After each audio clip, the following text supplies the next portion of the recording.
Presiden Prabowo Subianto resmi melantik Jenderal Tandjo Budi Revita menjadi Wakil Panglima TNI serta 6 Pangdam yang memimpin Kodam baru, pembentukan batalion baru hingga penambahan komando pasukan khusus.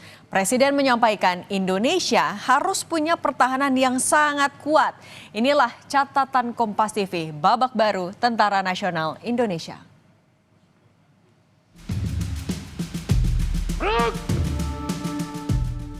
Presiden Republik Indonesia dengan ini meresmikan 6 komando daerah militer, 14 komando daerah angkatan laut, 3 komando daerah angkatan udara, 1 komando operasi udara, 6 grup komando pasukan khusus,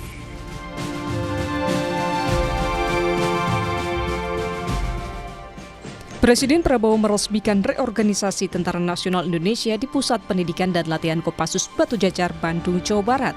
Satuan elit yakni Kopassus, Korps Marinir, dan Korps Pasukan Gerak Cepat atau Kopasgat naik kelas menjadi Komando Utama Operasi alias Kotama Ops yang dipimpin seorang perwira tinggi bintang 3. Kopassus, Marinir, dan Kopasgat akan memiliki otonomi lebih besar dalam pengelolaan anggaran, personel, dan operasional termasuk menambah grup dan batalion baru di bawahnya untuk memperkuat kemampuan tempur. Selain itu, 6 komando daerah militer atau Kodam baru dikukuhkan dan meresmikan nomenklatur Komando Daerah Angkatan Laut atau Kodaeral menggantikan nomenklatur Pangkalan Utama TNI alias Lantamal. Tidak hanya itu, Komando Pertahanan Udara atau Kohan Utnas kembali diaktifkan dan berada di bawah komando langsung Panglima TNI. Dalam reorganisasi ini, ada pembentukan satuan baru yakni Batalion Teritorial Pembangunan, Batalion Infanteri Marinir, dan Batalion Komando Korps Pasukan Gerak Cepat. Presiden Prabowo bilang ini dilakukan untuk memperkuat pertahanan Indonesia. Indonesia tidak mau memihak blok manapun. Tapi karena itu tidak ada pilihan lain, Indonesia harus punya pertahanan yang sangat kuat. Dan untuk itulah hari ini saya melantik 6 Panglima Kodam baru, 20 Komandan Brigade baru, dan 100 Batalion Teritorial Pembangunan baru. Yang terakhir dan juga menyita perhatian, Presiden Prabowo Subianto melantik Jenderal Tandjo Budi Revita sebagai Wakil Panglima TNI, jabatan yang sudah 25 tahun kosong. Posisi Wakil Panglima terakhir kali dijabat Jenderal Fahru Rozi. Kini Jenderal Tandjo diharapkan pada tantangan yang lebih besar.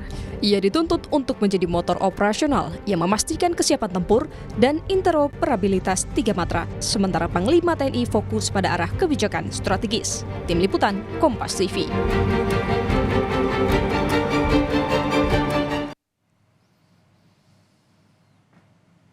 Reorganisasi TNI yang didasarkan pada Perpres nomor 84 tahun 2025 tentang susunan organisasi TNI yang ditandatangani Presiden Prabowo 5 Agustus lalu menjadi tonggak sejarah pengembangan organisasi TNI. Sekaligus babak baru bagi Presiden Prabowo sebagai Panglima tertinggi TNI mengonsolidasikan kekuatan militer. Sebagai bagian dari komitmennya untuk hadir di tengah masyarakat. Menurut penasihat khusus Presiden di bidang pertahanan, Jenderal Purnawirawan Dudung Abdurrahman, reorganisasi TNI adalah perintah langsung Presiden Prabowo. Kita memahami keinginan Presiden Prabowo memiliki tentara yang kuat untuk menjaga kedaulatan negara. Kita juga setuju, pengembangan organisasi adalah hak internal TNI. Namun, reorganisasi TNI tentu tidak murah dan akan berdampak pada perubahan perencanaan anggaran negara. Bila satu batalion terdiri dari 300 sampai 1.000 prajurit, maka bisa dibayangkan besarnya biaya yang dibutuhkan untuk pembayaran gaji, tunjangan personel, hingga pembangunan infrastruktur militer. Belum lagi biaya pembelian dan perawatan alat tempur yang ada.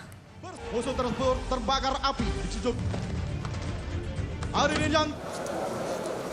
Kementerian Pertahanan mengusulkan kenaikan anggaran di 2026 menjadi 184 triliun. Sementara di tahun 2025, Kementerian Pertahanan adalah kementerian dengan pagu anggaran paling besar, yakni 166 triliun. Pertanyaannya, apakah saat ini adalah waktu yang tepat melakukan reorganisasi TNI bila kita mempertimbangkan kondisi keuangan negara? Badan Pusat Statistik atau BPS memang menyebut perekonomian mulai pulih. Bahkan laju pertumbuhan nasional pada triwulan 2 tumbuh 5,12%, lebih tinggi dari prediksi semua lembaga riset dan ekonomi. Namun gelombang PHK masih terjadi. Hingga Juni 2025, portal 1datakemnaker.go.id mencatat 42.385 pekerja kena PHK. Penerimaan negara dari sektor pajak juga anjlok 19,7% dari periode yang sama pada tahun sebelumnya. Indeks keyakinan konsumen menunjukkan tren yang terus turun dari 127,2 poin di bulan Januari menjadi 117,8 poin di Juni 2025. Kondisi ini menunjukkan tantangan berat yang dihadapi keuangan negara.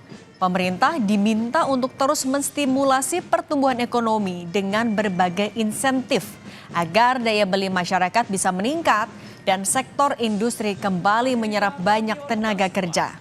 Keputusan reorganisasi TNI sudah dibuat dan dijalankan.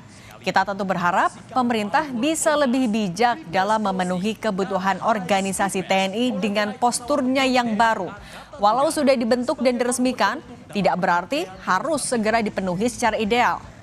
Pemenuhan kebutuhan militer bisa dilakukan secara bertahap dengan mempertimbangkan kondisi keuangan negara. Kami hormati, terimalah salam hormat dan bangga dari... Pertahanan negara yang kuat tentu penting, namun menjaga stabilitas ekonomi jauh lebih mendesak hari ini.